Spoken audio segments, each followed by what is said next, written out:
नमस्कार दोस्तों, पीडब्ल्यू ज्ञान कोश पर एक बार फिर से आपका बहुत बहुत स्वागत है। दोस्तों, ईरान का इजराइल पर एक बड़ा उलटफेर या वॉर देखने को मिल रहा है। अब आप यहां पर सोचेंगे कि क्या ईरान ने एक बार फिर से वो 200-300 मिसाइल वाला अटैक रिपीट कर दिया है? ऐसा कुछ नहीं है। हुआ क्या है कि इजराइल ने, हमें पता है कि 26 अक्टूबर को रिप्लाई दिया था ईरान के 1 अक्टूबर के जो मिसाइल अटैक्स हुए थे उनका। और उसके बाद में बेंजामिन नेतन्याहू की तरफ से स्टेटमेंट आया था कि जी हमारा जो टारगेट था एक ईरान को लेसन देना कि हम आपके घर के अंदर घुस करके मार सकते हैं, वो हमारा कंप्लीट हुआ।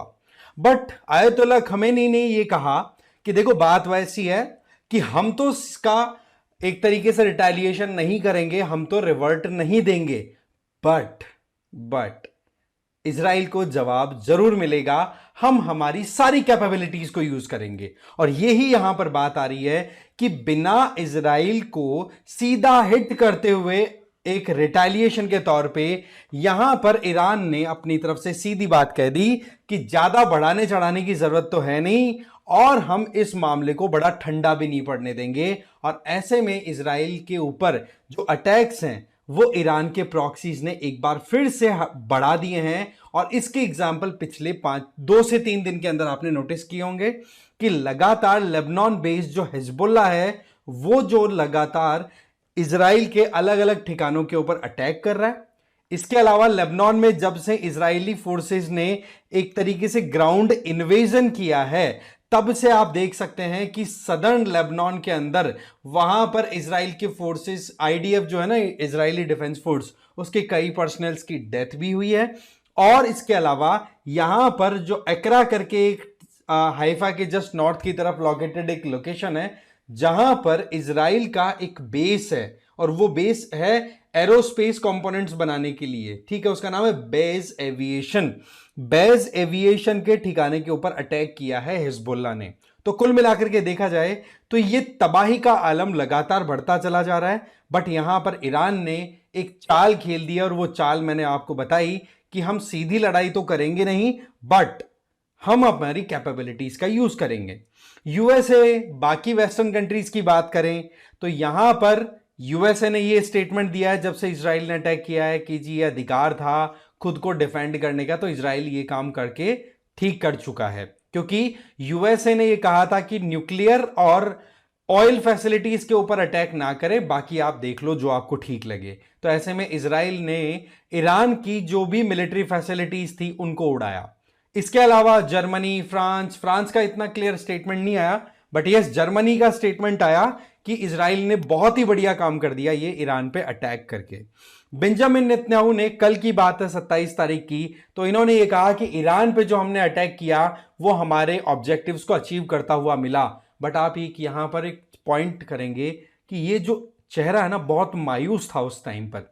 होता क्या है कि एक प्रेस कॉन्फ्रेंस में आए, और उस प्रेस कॉन्फ्रेंस के टाइम पर जो 7 अक्टूबर को जो हमास ने एक तरीके से कुकर्म किए थे ना इजराइल में घुस करके, बच्चों के साथ, बच्चों को मारना, महिलाओं के साथ रेप, छोटे छोटे बच्चों को मार देना, बूढ़ों को मार देना, हॉस्टेज लेकर के चले जाना, तो उसके जो भी फैमिलीज विक्टिम थी ना उनके सामने खड़े थे बेंजामिन नेतन्याहू, और इनको कहा था शेम ऑन यू। स्ट्रेट ये बोला गया था, शेम ऑन यू, हमें आप पर शर्म आती है कि आपने अभी तक भी सबक नहीं सिखाया है। जो एक्चुअल में सांप का सिर है वो है ईरान, और बोला ईरान को तुम लोगों ने केवल एक मैसेज दिया है।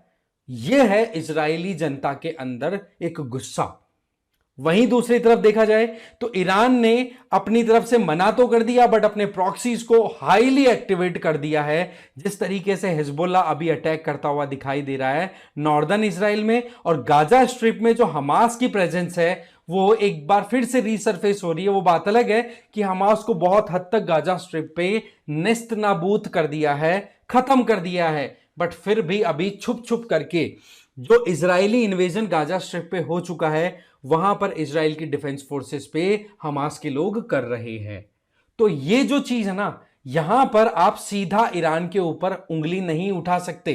अब ईरान ने नो डाउट अपने प्रॉक्सीज को प्रोटेक्ट करने के लिए 200-300 मिसाइलें यहां पर इजराइल पे दागी थी 1 अक्टूबर को, बट उसका एक खामियाजा तो कहीं ना कहीं ईरान को भुगतना पड़ रहा है कि ईरान के अंदर, ईरान ने तो मिसाइलें दागी थी, पर ईरान के अंदर इजरायली फाइटर जेट्स अंदर तक घुस के आए हैं और तेहरान के पास में एक लोकेशन है कजान, वहां पर इनकी मिलिट्री फैसिलिटीज को बिल्कुल खत्म करके चले गए। वो बात अलग है कि ईरान की तरफ से यह स्टेटमेंट आया कि जी हमारे ज्यादा कुछ डैमेज नहीं आया, बट स्टिल ये एक मैसेज इजराइल ने दे दिया था। वहीं पर ईरान की तरफ से हिजबुल्लाह को इतना ज्यादा सपोर्ट मिला हुआ है, हमें पता है। उसका नतीजा यह है कि अलग अलग इजरायली एरियाज के अंदर अब लेबनान की तरफ से, लेबनान तो क्या बोलेंगे हम, लेबनान में बेस्ड हिजबुल्लाह की तरफ से अटैक्स हो रहे हैं, जिसकी वजह से कई सिविलियन इंफ्रास्ट्रक्चर डैमेज हो रही है। और वहीं पर देखा जाए तो जो ग्राउंड इन्वेजन इजरायली फोर्सेस ने किया था, उनको भी कहीं ना कहीं नुकसान का सामना करना पड़ रहा है। अभी लेटेस्ट अपडेट आया था जिसमें यह पता पड़ा कि 5 इजरायली सोल्जर्स जो हैं वो साउथ लेबनान में खत्म हो जाते हैं, क्योंकि उन्होंने ग्राउंड इन्वेजन किया था, उनको हिजबुल्लाह के लड़ाकों ने मार दिया। वहीं पर गाजा स्ट्रिप में भी हमास के द्वारा एक इंडिविजुअल को बहुत बुरे तरीके से घायल कर दिया था, तो उसकी भी डेथ हो गई। तो कुल मिलाकर के ये जो इजरायली डिफेंस फोर्स है उसने भी ये कबूल किया है कि हमारे ये 6 जनों की अभी 1-2 दिन के अंदर डेथ हुई है, जिसके चलते यहां पर एक पॉइंट उठ रहा है कि क्या खमेनी ने बिना अपने खुद के, कहते ना कि बिना खुद के अपने पत्ते खोले कहीं पर नेतन्याहू को मात तो नहीं देती है। बट देखो इतना आसान भी नहीं है कि इजराइल को आप हरा सको। अगर इजराइल को हराना ही पॉसिबल होता तो ईरान एकदम फेस टू फेस अटैक करता, ना कि अपने प्रॉक्सीज के थ्रू अटैक करता। बट अगेन देखो ईरान, और एक मैं चाइना का नाम भी यहां पर ऐड करना चाहूंगा, ये डायरेक्टली लड़ने में विश्वास नहीं करते हैं। ये हमेशा सामने वाले देश की कमजोरियों को नोटिस करके और मौके की तलाश में रहते हैं, राइट। अगला देश लापरवाही करेगा तो डेफिनेटली वो ये दोनों कंट्रीज उसका फायदा उठाएंगे। यहां पर इजराइल लापरवाही करता हुआ दिखाई नहीं दे रहा है, एकदम अलर्ट मोड पर है। और साथ ही साथ यूएसए की जो बात मान ली है इजराइल ने, कौन सी वाली, कि न्यूक्लियर और ऑयल फैसिलिटी पे अटैक नहीं करेगा, तो अब यूएसए भी इजराइल के सपोर्ट में मोर और लेस ओपनली खड़ा रहेगा। और रही सही में नवंबर का जो इलेक्शन है यूएसए का, उसमें अगर डोनाल्ड ट्रंप आ गए तो फिर इस पूरे खेल की इमेज ही कुछ और ही हो सकती है, वो शायद हम केवल इमेजिन ही कर सकते हैं, राइट। बाकी तो देखो समय बताएगा। अभी फिलहाल ये था कि क्या सिचुएशन अभी बनी हुई है, ईरान कैसे अपनी कैपेबिलिटीज का नाम लेकर के अपने प्रॉक्सीज के थ्रू इजराइल को परेशान कर रहा है।